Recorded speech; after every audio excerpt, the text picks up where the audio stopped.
Good morning, you guys. Well, it's morning for me. I think it's afternoon for you. But the first thing I want to highlight is how cool it is that our job is so flexible. We realized this morning that I had a conflict at noon, so I get to record for you, and you get to hear about coach recruitment through recording instead of live. I want to go ahead and say if you have questions about anything, please don't hesitate to make a list and send them to me. I can do another video, I can do another call, I can come live, whatever you need. But before I start, I should probably introduce myself.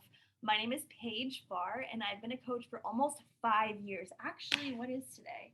My 5 year coach anniversary is coming up in like a week, which is absolutely mind blowing to me because when I started, everything, like literally everything about my life was different. I was just married. Well, I'm saying I was only married. I wasn't just married. I was a couple years into my marriage. I didn't have kids yet. I was a teacher and I was on summer break the summer that I started.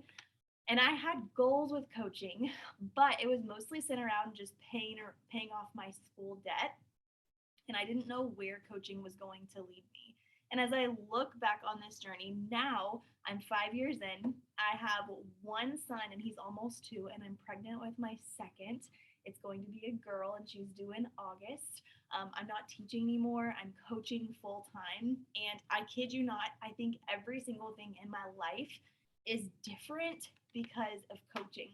But as I reflect on the last 5 years, sure, things have changed. They have. But the basics of coaching have always remained the same.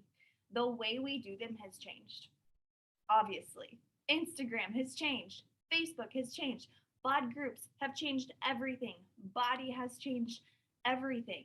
But the one thing that always remains the same is our mission to help people live a healthy lifestyle, whether that's through them being clients or them being coaches. And today I'm going to specifically talk about coach recruitment. And I want you to know a couple things right before I start, okay? Number one, I know that temptation after you hear a call like this is to change every single thing you're doing. And I don't want it to be that way. What I want you to do, or what I want to do, is I want to share with you what's working for my team and me personally right now with coach recruitment. And I want you to know that does not mean that you need to scrap everything you've done and start something new. However, if you're not doing anything for coach recruitment right now, or if what you're doing isn't working, then obviously take bits and pieces of what I'm saying and make it work for you. But the worst thing you can do, you guys, is listen to every single call and scrap everything you do every single time and start from scratch. The biggest thing you need to do with coach recruitment is just be consistent and be aware when things are working so you can duplicate, and be aware when things are not working so you can scrap those and try something new. I also want you to know in my 5 years, and heck, even in the last year, I change up how I do coach recruiting because I will notice that something gets stagnant or I lose my joy in the way I'm doing it. It's not working. So then I have to pivot and try something new. So, as I share with you today what's working for our team right now, I need you to know that this is something new that we're finding joy in, something that's working well for us. But probably next quarter or maybe in the winter, we're going to have to change it up because that's just the way coaching works. And the faster you get comfortable with that, I think the faster your team is going to grow. Um, I'm also probably going to reference a book a few times that I really want you to write down and I want you to read because it's changed everything about what I believe and what my or what my coaches believe about coach recruitment. And that book is called Build to Last by Keith Callahan. Go ahead and write that down. Build to Last by Keith Callahan, because that's kind of where this journey for me and my team starts. We decided back in, oh goodness, probably January or February, that we were going to do a book study together. I will put this out there that the coaches of mine who were reading this book with me are coaches who are hitting Success Club consistently. You don't have a lot of business like really seeking to grow a big and powerful team if you can't even hit Success Club yourself. So make sure that that is a non-negotiable in your business. I'm not telling you that you can't recruit coaches if you're not hitting Success Club consistently, but what I am telling you is you won't grow a successful team yet if you haven't figured out how to hit Success Club yet. So that was our first requirement, is you hit Success Club every month and we're going to read and discuss this book together. And it really set all of our souls on fire for coach recruitment, because what we realized is coach recruitment and growing your team is massive impact, number one. It's a lot of fun, number two. And number three, it is the thing that is going to change your income. I could sit here and I could show you my income progression. And if you ever have questions about that, I want you to know I'm an open book. But I will tell you, when I noticed my income growing the most is when I was recruiting coaches the most and helping coaches hit Success Club. So as we were reading this book and as we were learning together, like, this is the key. All of us want our incomes to grow. I'm sure every single one of you want your incomes to grow. Like, we love coaching. We find so much joy out of coaching. I don't know about you though. I'm not going to do it for free. You shouldn't do it for free. It is okay, perfectly okay, to say, I want to make massive moves with my finances with coaching, and use that as your push to recruit to coaching, even on those days where you don't feel like it. Okay. So that was step one for us. We read this book. Actually, it's sitting right here, so I'll show you what it looks like too. Build to last. It is so good for your mindset around recruitment. So you need to buy this book. Okay. Second thing we did is we started a morning squad where we would get together on Tuesday mornings at 5:30 a.m. And our sole focus on Tuesday morning was to invite to coaching. That is it. I don't know about you guys, but before this happened, most of my invites were centered around my challenge groups. Was I inviting to coaching some? Yes.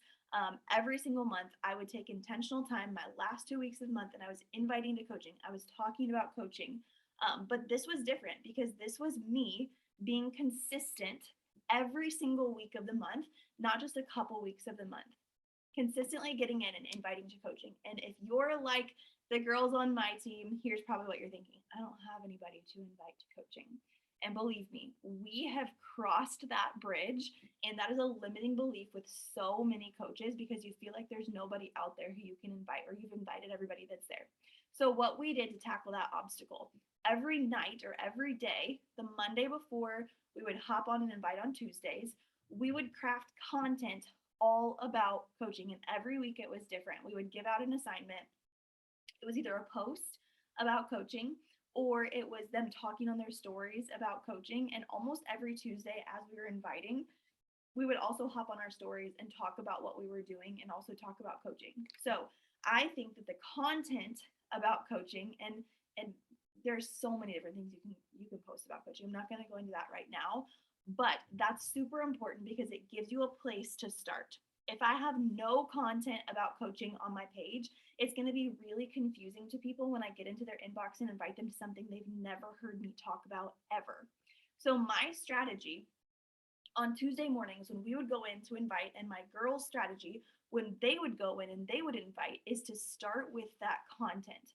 If it was a post, they would go in and they would look at comments, they would look at likes, and they would send an invite. If it was stories, they would go in and see who watched or who voted on polls or who engaged with that content, and they would invite from that.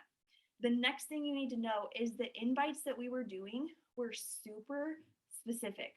Okay, it wasn't this like run of the mill invite that was like vague. No, it was something very specific, and this is key, I believe, in my team's growth and adding new coaches to our organization. I wish I had the invite written out right in front of me, but it was something like this. Hey, I saw your like on my comment about my about coaching and making an income with fitness. I'm scheduling one-on-ones this week for women who want to learn about making an income with fitness. Would you want to schedule one with me? As simple as that. And we would send out that invite to every single person who engaged with our content, who liked things, who commented on things, who were watching. And that invite is so powerful because you're inviting them to something specific. And I'm telling you, the reason that I crafted the invite this way is because when I looked back years ago to my most successful point in coach recruitment, I was looking at my planner And I noticed twice a week, and this was when I was teaching. So don't you dare start saying she can do this because she's full time. She has all the time in the world. No, I didn't. I recruited more. I was more successful with recruiting when I was a full time teacher than I have been since I've been a full time coach. And that was like a light bulb moment to me of, okay, what was I doing then? Like, how can I go back and learn from the me 3 years ago and implement those things now? So don't let busy be an excuse, because that is not a valid excuse. It just isn't. So I was looking at my planner from my last year teaching, and what I noticed is at least twice a week there was a name written down and a phone number, and I can remember every single one of those that I wrote down. It was somebody who was interested in learning about coaching. So when I was thinking about how can we start something, how can we start recruiting and having conversations about coaching, it seemed obvious to me. If I did that 3 years ago and it was the thing that worked best, how about I bring that back and I try it again? And I told you at the beginning, I've tried a million things. I have. And I can give you some ideas of what I've done that has worked. But you always have to be willing to shift and pivot and try something new. And I will tell you, this invite and this style of talking to people one on one has been so helpful for me and for my coaches. And I would say it's the one thing that for me, I always see success in. And that does not mean that every single person I have a conversation with, they sign up. That's not what it means. But it does mean that it is consistently working. I would say like one out of three, 1 out of 3 conversations that I have, maybe 1 out of 2, it really does have a pretty good success rate for me. And I think that's because there is a difference between inviting somebody to come learn about coaching in a whole group where they can hide back and not ask any questions and not talk, versus me calling somebody on the phone or FaceTime or even here on Zoom and getting face to face and starting by asking the person about herself. I want to know about you. That's how I always start. Tell me about yourself. Like, where do you live? What's your job? Are you married? Are you single? Do you have kids? That's where we always start. And in a group setting, I never even get to ask those questions to somebody. Now, I am going to tell you something else that we do that is more of a group thing, but I do think that one on one is so imperative when we're talking about getting people to coach. Something else I noticed when I was looking at my downline of my rockstar coaches is almost every single one of them started with a one-on-one conversation of some sort. Some of them Marco Polo, most of them were phone calls. So as I thought back to my last few years or my last year of teaching and to my personal downline of rockstar coaches, and I noticed one-on-one calls were the thing, I was like, I just have to bring these back. So I'm going to give you a rundown of what I do on those one-on-one calls. Okay. So I already said we talk about like personal, who are you, what do you do, where do you live, that sort of thing. And then I always ask this question. I say, would you rather me give you a rundown of coaching, or do you want to ask me questions? And almost every single time they say, I want you to give me a rundown. And I want you to know, I know that it can be scary on a one-on-one call, especially if it's your first time. You're like, what do I even say? There's so much. But I'm just going to encourage you to fail forward. Your first call with somebody, you might word vomit, and that's okay. I do want to encourage you to keep it simple, but you can't just come out on your first one-on-one call and expect it to be perfection. You're going to learn. You're going to get better. I'm much better at one-on-one calls now about coaching than I was 3 years ago. You're going to grow, and it's okay. Be willing to mess up. That's how you're going to move forward. Perfection is not required. Okay. So when I explain to somebody what we do as coaches, I really focus in on the vitals. And what I focus on most is taking care of yourself. I let them know about Beachbody on Demand. They can do workouts from wherever. I let them know their number one job is to take care of themselves, to follow programs to get results. The second thing is to share it with people face to face, in person, and online. And the third thing is to be willing to talk to people about what they're doing. And I let them know that's going to be easy if you are pouring into your programs, going at it 100% and getting results. Okay. Usually somewhere in there, I talk to them about the actual job, which is helping women see success too. and I talk to them about challenge groups and how we run those and what they look like or what they could look like. And then I say, what questions do you have? And they always have questions, which I love because anytime I've ever done a group setting thing, the questions are rare. And there are people who don't ask questions at all. They just sit there as a fly on the wall and they don't get the most out of it because they're not communicating with me. It is not a back and forth conversation. So, honestly, a lot of times after we do that and after they ask their questions and after I answer their questions, many times, you guys, they're ready to sign up because they hear my passion, they hear my excitement, they hear how doable it is, and they hear through this back and forth conversation how coaching has been such a life changing opportunity for me and for my whole family. This whole call usually at most takes about 30 minutes, and you can do this call however you want, but I think there's so much power in getting with somebody one on one. That way you can have a back and forth conversation. Okay, so that is the goal. And those Tuesday mornings where we would invite, I also want to mention that we would hold each other accountable after that call as well. Sometimes we would tell each other our actual number of invites, but most of the time, what we were sharing back and forth as a team is how many one on ones we had scheduled for the week. And you guys, it's never a lot, never a lot. My goal every single week when we go in Tuesday and invite is to schedule one on one call. Because what I learned from this book is that it actually isn't about bringing on thousands of people to coach. I don't even want that. What I want to do is bring on quality people who actually want to do that, which means that I have permission and you have permission to take it a little bit slower and focus on quality over quantity. I would much rather bring on 1 to 2 coaches a month who want to do this thing and who are willing to work than bring in 10 people who start and then never speak to me. I know if you are familiar at all with coach recruitment or you've added to your team, you know those people happen and they drain your energy. So take the time, slow down, have the one-on-one conversations, and you're going to see the fruits of your labor because those people are going to stick around and see success because you took the time to have that conversation with them. And then once they sign up, you continue to foster that relationship because it started that way. It started with a conversation and it's going to continue like that as you mentor them. They're going to feel like they can come to you for anything. Okay.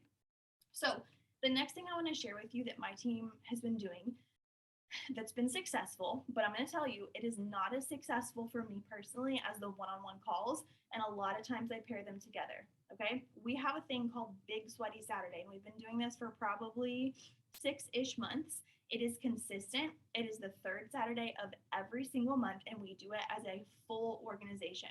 Okay. So what happens is we invite to it first of all, and it's a group workout on Zoom Saturday mornings at 9 a.m. once a month.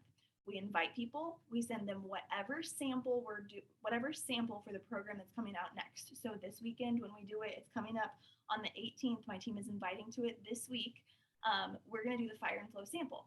We spend our first 30 minutes doing that, and then we spend 10 or 15 minutes at the end of that workout answering questions about coaching. And here's the important thing.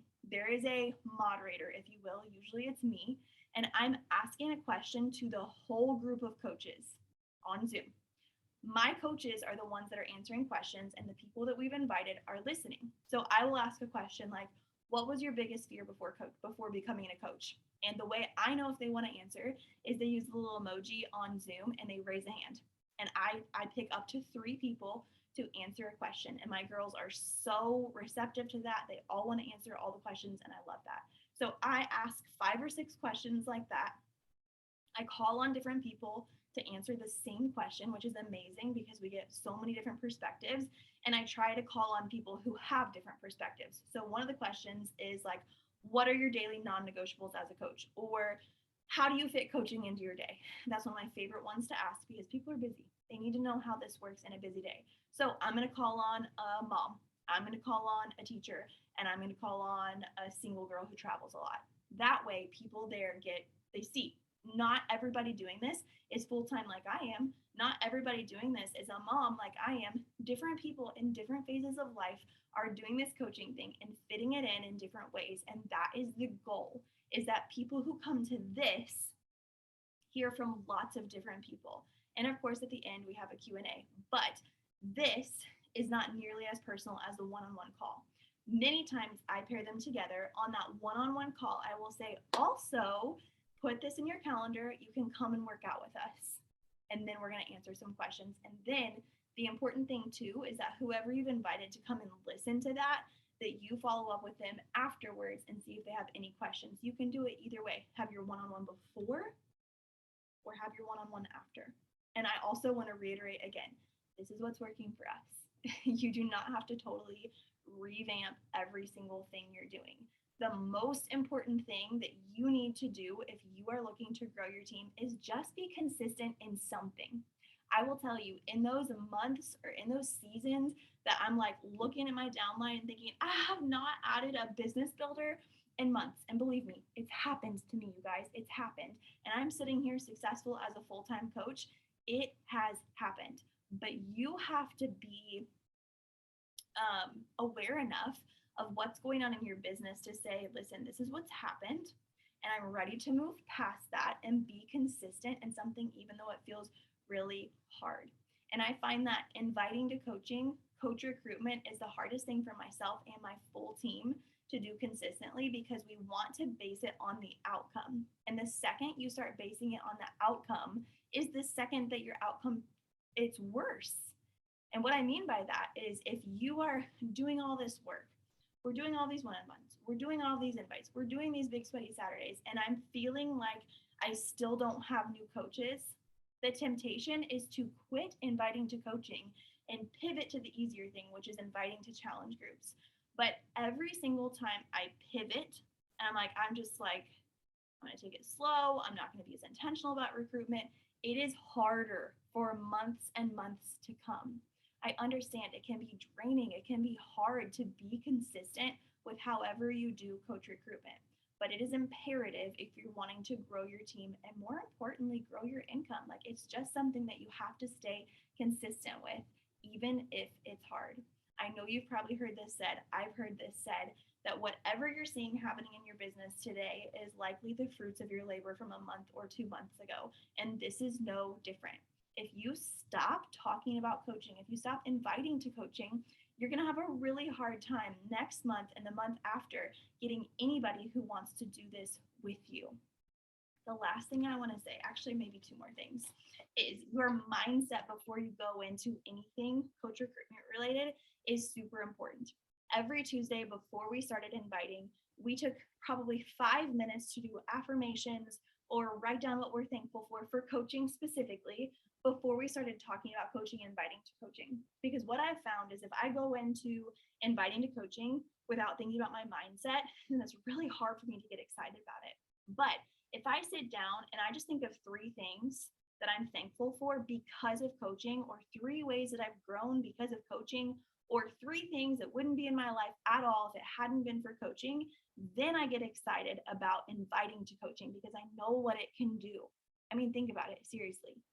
Take time right now and write down 3 things, 5 things. Heck, I could write 100 things that are different in my life because specifically I'm a coach. Our programs are amazing. Our nutrition programs are amazing too. The community is amazing. But the reality for me is those things are amazing, but the thing that's the most amazing to me and has changed my life most is the coaching opportunity. And I would say most of you sitting here are probably the same way. So when we think, oh, I'm scared to invite, or I don't want to invite, or I have no energy to invite, why are you here? What makes you excited to be a coach? And how would your life be different if you didn't have this opportunity? And then invite from there. I promise you that changes everything. I also told you at the beginning that my team has tried a lot of different things. Okay, this is what's working for us right now. But I just want to give you a few ideas because I don't want you to copy exactly what I'm doing, exactly what my team is doing, if it's not going to work for you. What I want you to do is think of something that brings you joy, something you're going to enjoy, and something that you can do consistently. That way you'll actually keep it up. So one thing that's worked well for me in the past is Marco Polo coach info sessions. It is a little bit, it feels more one-on-one than like a big Zoom. but it's not quite one-on-one as like a phone call. So what I would do is I would partner with a coach on my team. We would invite people. Usually we would have 3 to 5 people in a Marco Polo group, and we would ask them to introduce themselves first and foremost. And then we would do it over a few days, and each of us would take different topics. We would talk about a topic. It was short and sweet because you don't want to be spending all day on Marco Polo.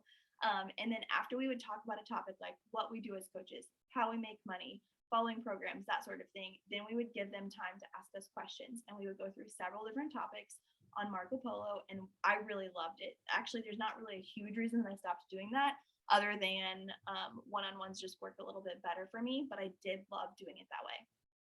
Something else that I have done and has worked in the past is Facebook info groups. And the way we would usually run those is it would be a 1 hour thing, usually in the evening, and we'd have 3 or 4 coaches going live. Same exact deal. This has worked well for me, okay? But it is my least favorite way to do it because I don't see people face to face. You can see that people are there listening on your live and they ask questions and all of that good stuff. But I really like the personal aspect of talking to people about coaching. But the groups on Facebook and doing live videos did work super well for me when I first started as a coach. The next thing that I've tried is Zoom coach info sessions. And you guys, it's basically the same. You're going to notice it, like, you tell people about coaching, you ask them if they have questions, you just do it on whatever format you want. And these Zoom videos were no different. We would invite people. We would have a big Zoom room just like this, and we'd have several coaches share on several different topics, and people could ask questions. The most important thing is inviting people, asking people if they want to learn about coaching, and then figuring out a way that you enjoy talking about it. It really is that simple. Guess what? Guess what else you can do? You can also invite somebody to coffee. I just had a conversation with one of my newer coaches, and she was telling me now that she's on summer break, she had a one-on-one meeting with somebody about coaching. They were able to sit down, they looked through the website together, they had an in-person conversation, and by the time they left, she was signing up. Don't put yourself in a box. What brings you joy? How do you like to talk to people? How do you like to teach people? And do it that way. Like I've said, this whole entire time. Coach recruitment, it can be the thing that makes you want to bash your head against the wall. I get it. I get it. But it can be filled with joy. It really can. Figure out a way that you want to do it consistently. Be aware enough with yourself and with your team to know what's bringing you joy and what's just sucking your energy, and move forward with the ways that are bringing you joy and talking about coaching and talking to people who are interested in coaching. And I promise, consistency in this area of your business will change everything about your business. Everything. If you have questions, I want you to let me know. I'm more than willing to come back and answer questions, go live in a group, or whatever it is that you need.